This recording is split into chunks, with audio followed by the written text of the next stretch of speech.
Holy shit. How many of us can say that? Local phenom, if you will. She's fantastic. I mean, I can't even, the credits of the comedy are all over the fucking place. She's been to Toronto and the city and every fucking place you can imagine. And I love her dearly. Give it up for Erin Harkes, everybody.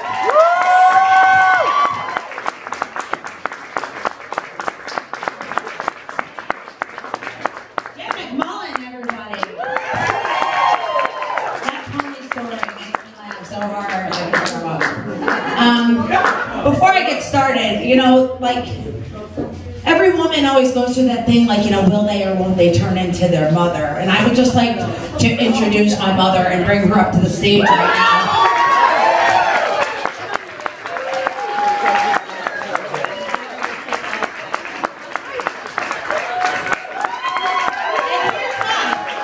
Look at what she's fucking wearing!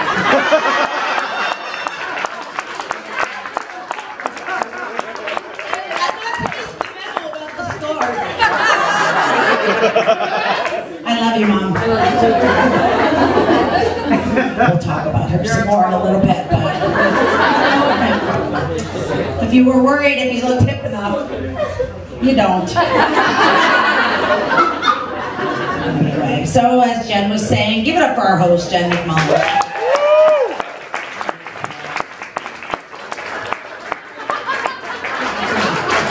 It's my turn now. And if you look at your phone even once during my performance, I'm smashing it. Just okay. So as Jen said, you know, a lot of us tell stories about, like, you know, really horrifying things that have happened to us. So I'm going to open with one. We'll just get this right out in the open. I found out that I have eye herpes. It's a thing. I had a cold sore in my eye, and I thought it was a sty, and I went to the doctor, and they were like, it's a cold sore, and I was like, what, did I have eye herpes? And she goes, yes, and I was like, oh.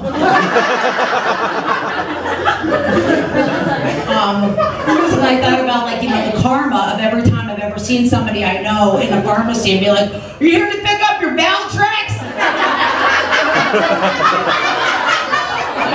Because then she wrote me a prescription for Valtrex.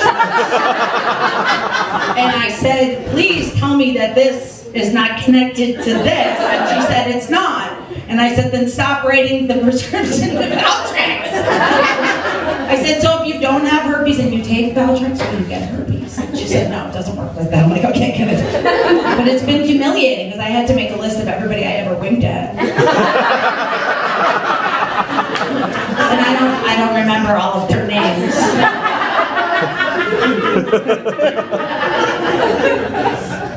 Snuggy eye. My little brother said, what do you got? Hepatitis can't see?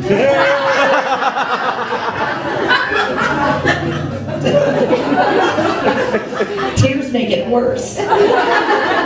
So other big news that I have, I'm pregnant. I'm not. I just put on a little holiday weight. Yeah, but you know, I also did that between, you know, the holidays, and I also quit smoking, so you're gonna put on it's only been like 6 or 7 years, and it's gonna come on any day now. And my boyfriend says he does not mind one bit because it helps him appreciate his wife, so I've got that going.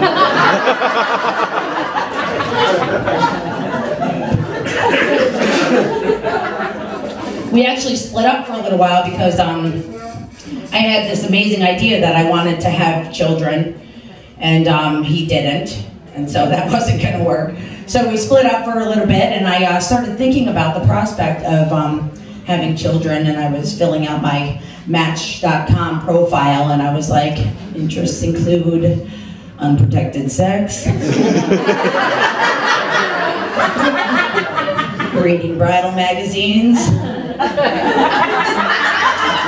and standing in front of a mirror with a pillow under my shirt. Such a catch. I mean, who doesn't want a 37-year-old recovering alcoholic that's baby crazy, am I right? No. So I sort started to do some research. I would like go to my friends' houses and stuff and like, you know, play with their kid.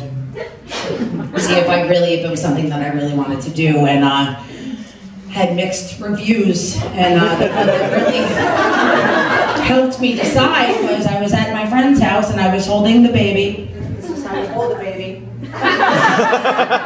And it looked at me and I looked at it and it went, and white shit started to come from its mouth. And I went, and my friend looked at me and I looked at her and I was like, I wasn't gonna throw your baby. But I was. I was gonna throw the baby. And I wasn't wearing something nice. I was wearing my gym clothes on my way from the gym. And probably the only thing that I had to do with the rest of my day was laundry. So there was really no reason why. But I was going to throw her baby. Maybe I'm not ready. And people always say the same thing. They're like, it's different when it's yours. I'm like, what if it's not? Am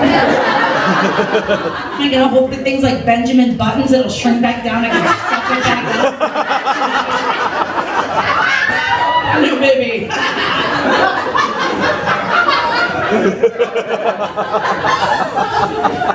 It's a little bean. Or worse, what if it's ugly?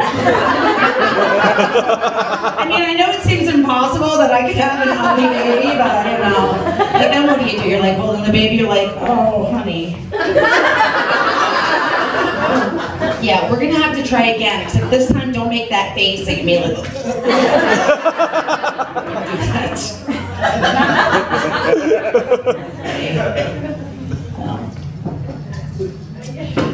most importantly, the thing that made me decide not to have a baby is because I'm 37 and this body will not bounce back. I'm pretty sure. Not like a rubber band that's just gonna snap back into place. Now it's over. And you know, like I struggle with it like most women. I was recently diagnosed with triple Ds. The woman at Victoria's Secrets measured me and told me like it was no big deal. She was like, oh, you're 38, triple D. And I was like, I'm gonna get a second opinion. And seriously, and then she hands me the bras to pick from, which if you cut them up, you could use the fabric to clothe 7 children. I feel like I'm wearing fucking Kevlar. Shoot me.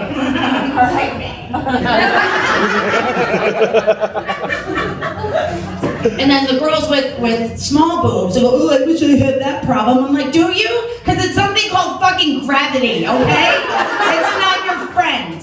You want to know what I look like without my shirt on? Does anyone have a red marker? This is what it looks like. Hold on, I'm just gonna lay down for a second.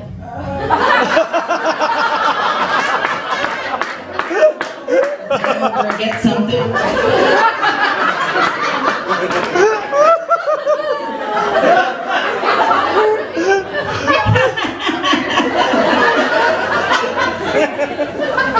Yeah, the way they are right now, I mean, if I'm like also gonna like turn them into a suck sack and add a 10-pound weight to it, are you kidding me? You'd be able to hang fucking tube socks over that. Suck sacks. Yeah, not ready. Suck sacks, because babies get milk. She's Greek, yeah, you don't get any milk as well as dry. But, I don't know if you guys have ever heard of body dysmorphia. It's an actual condition where women see themselves as much larger than they really are. It's like, it goes along with, you know, eating disorders. It's a really serious thing, and I have that exact opposite. I get dressed to go out, and I've got the confidence of like a big black chick. I'm like, okay, girl. Like a fucking, the skinniest of all skinny mirrors in my house, because I'm like, girl, you look good. Okay. And then I see you know, pictures on Facebook the next day. I'm like, what were you guys doing hanging out with Sean Gilly? Oh, that's me.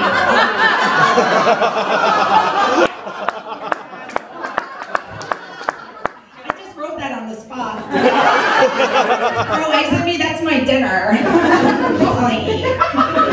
So skinny.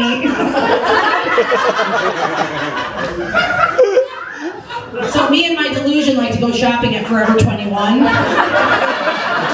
not the fucking plus section either. I'm gonna find something, I'm gonna make it work. Like these jeans, I'm so comfortable. I can't tell you how comfortable I am. It's like pajamas up here.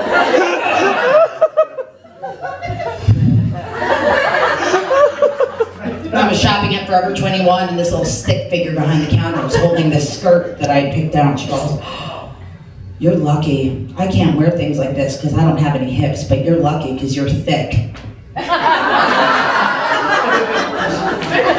I said, you're lucky that I'm on Zoloft and probation.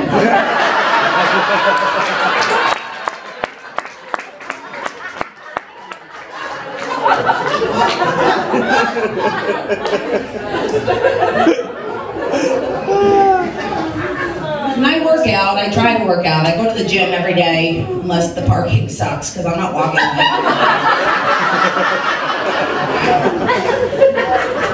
I did some lunges earlier, but it was only because I took my jeans out of the dryer.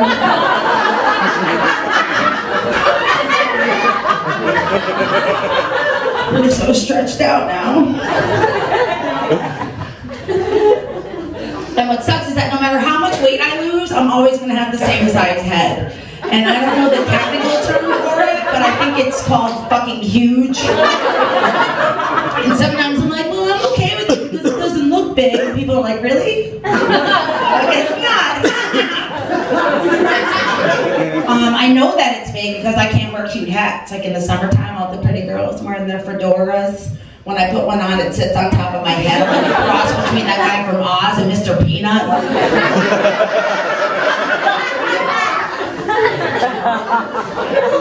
Try to get one of those beanies because they're stretchy and it sat on the back of my head like a yarmulke.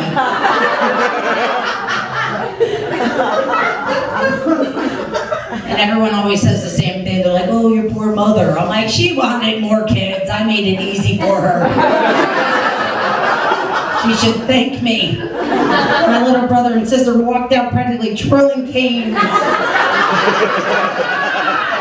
It's like the fucking Zoom flume. And she was Irish Catholic, so she probably had like 6 or 7 she didn't even know about. They just fell out when she was walking on the sidewalk. A brother for Erin.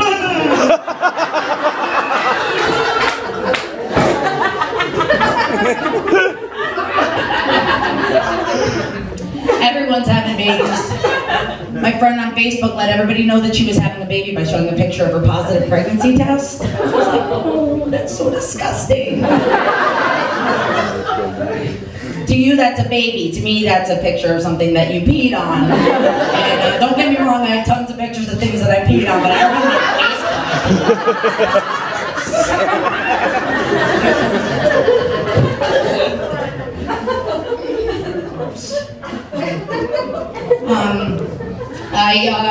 I'm coming up on the 1-year anniversary of officially resigning from my day job. Yeah.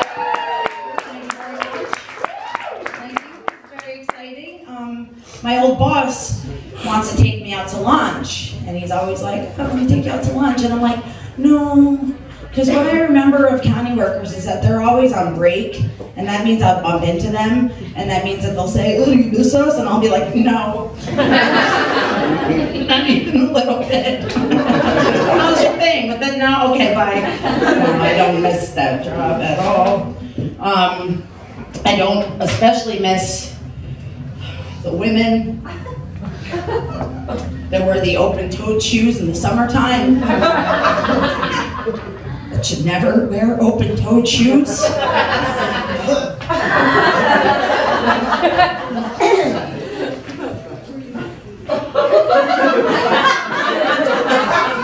And they keep their shoes up underneath their desk because they think that nobody knows. I know.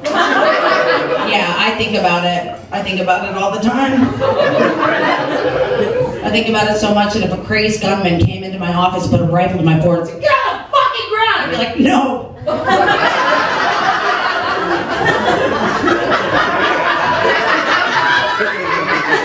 Nope. You're gonna have to shoot me. Yeah. And then there are women that create paranoia, but there was none before. Like I was in the bathroom and this woman was like, "You know, you really shouldn't bring your cell phone in here because there's all sorts of like fecal matter or bacteria in the air, so essentially it's like having poop on your phone." I was like, "You have no problem opening your mouth in here."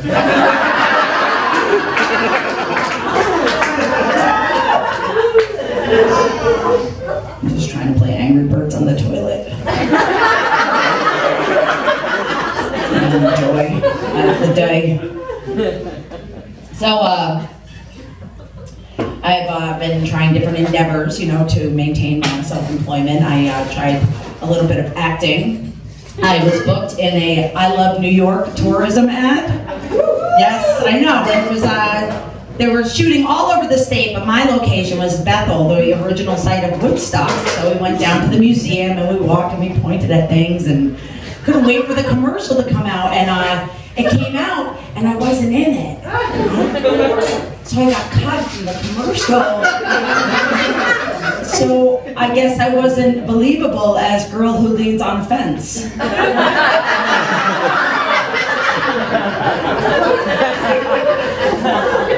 Now, it's one thing if I wasn't believable as a loving mother or someone who frequents museums, but I fucking leaned on that fence. Like, all I had.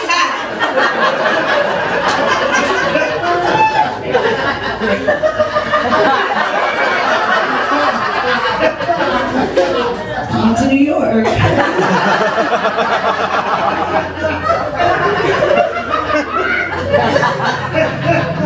Them, I would come to New York if I was on me leaning on a fence.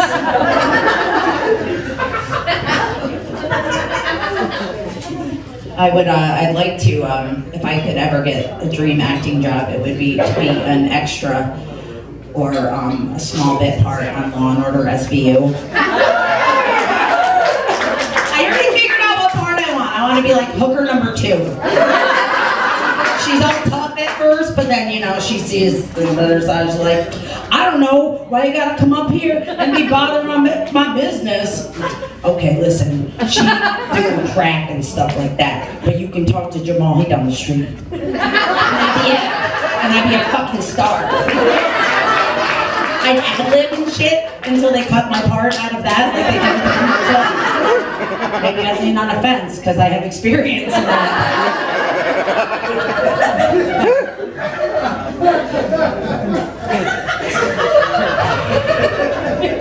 And I watch Law and Order SVU, whatever channel it's on. It usually turns into like a fucking marathon.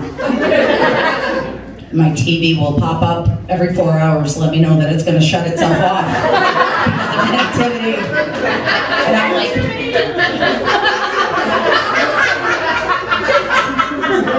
I hit the volume button and it stays put. I can change the channel, and if I gotta rewind that shit. I've seen every episode like 17 times, but I can't fucking remember. As soon as I hear that dunk dunk, I'm like, I have to know how it ends!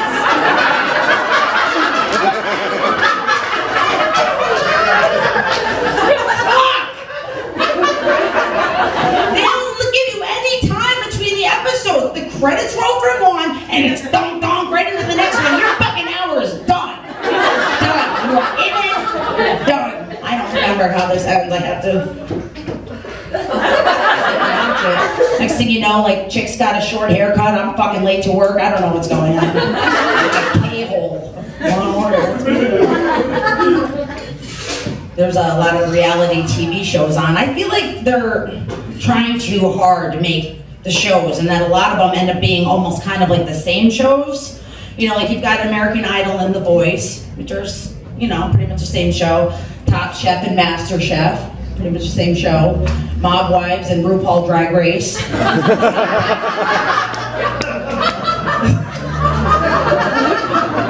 Piggy likes that one. It's true. That bitch is scary. She got fucking lips that they look like they took part of her ass off and just sewed it on and tanned it. Big Ange. But the scariest of all of those shows is the Toddlers and Tiaras and the Dance Moms. Have you seen that shit? These women, these horrible women, they dress their daughters up like whores and put all this makeup on them and everything and like put them in front of the camera against their will, and they've got the massive foreheads and the big fucking teeth and the eyes that like won't stop blinking.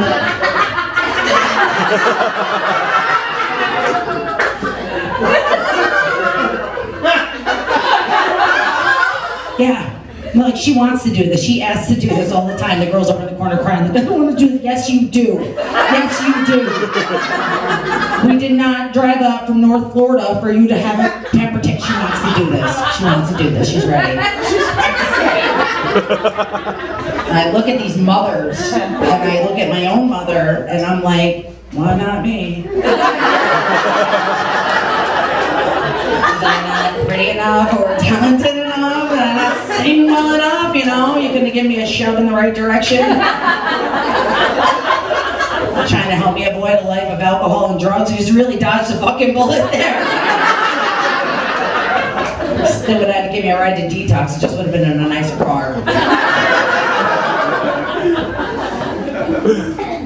I did go to detox. It was fun. My mom picked me up from there. She said, you know, let's just do something like, you know, watch a movie or something innocuous like that. And the only movie that she had available was Sex and the City 2. And she was worried that a movie like that would make me want to drink again. And she should have been worried, because that movie was the worst piece of garbage I've ever fucking seen in my life. I didn't want to just drink. I wanted to like boot black tar heroin and just like fucking end it. Not the good shit, the bad shit that would fucking kill me like right away. Done. Horrible. Horrible. And I started watching the TV show again. I can't believe I used to love that shit. It's like, they're from New York City, which is supposed to be like the biggest fucking city in the world, and you expect me to believe that she's bumping into her ex-lovers just on the street right and left? I don't bump into any of my ex-lovers, and I'm fucking trying.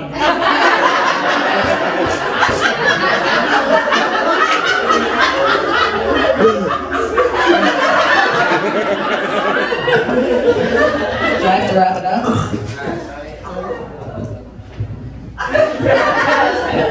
Oh boy, no. You're so pretty.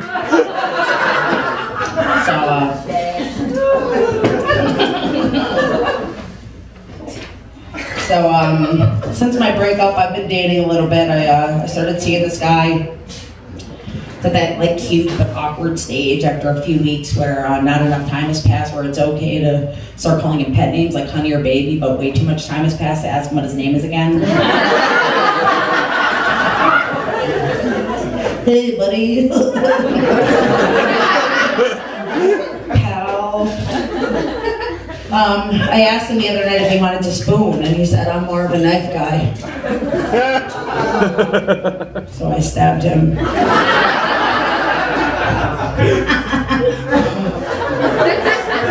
Crazy. Have you ever tried to convince somebody that you're not crazy? How does that work out for you? Hey Mike, sent you a message on Facebook just to see what's going on, see you doing, see you been, see if you want to get together. You know, no big deal, you get back to me when you can. And I didn't hear back from you right away, so I went on to see if the message sent, and it did. You know, maybe you were just on there posting and tagging and liking things and friending other women, whatever. It's no big deal. You get back to me when you can. It's no problem. Then I just sent you a text just to see what's going on, see you doing, see you been, see if you want to get together. You know, no big deal. You get back to me when you can. And I didn't hear back from you right away, so I sent another message saying, did you get my first message? And I was like, well, if you didn't get the first message, you could have got the second message. So then I sent a third message saying, sorry for all the messages. And I was like, stop doing that.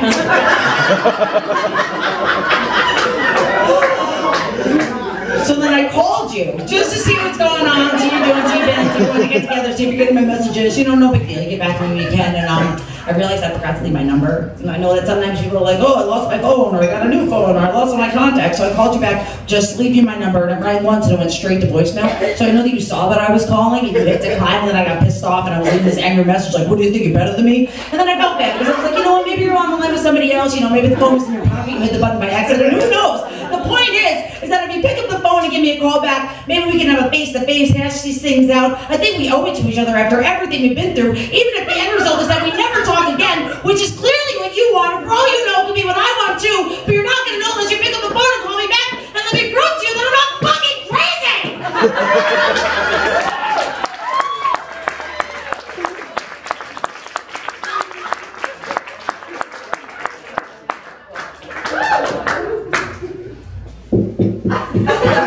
Are you even home? I'm Erin Harkes.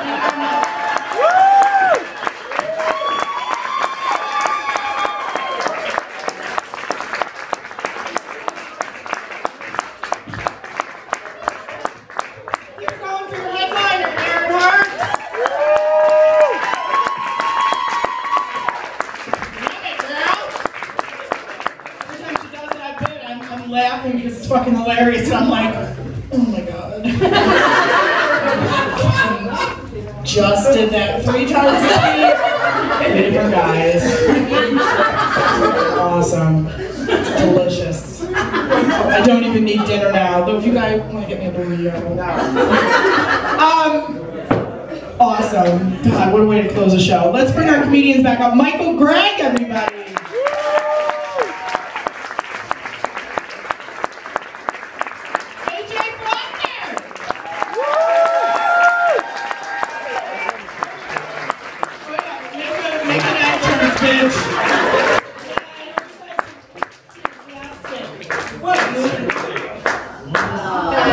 Steve, wait a minute, notice the difference.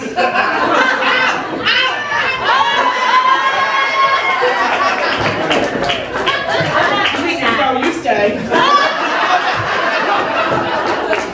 Sean Kelly!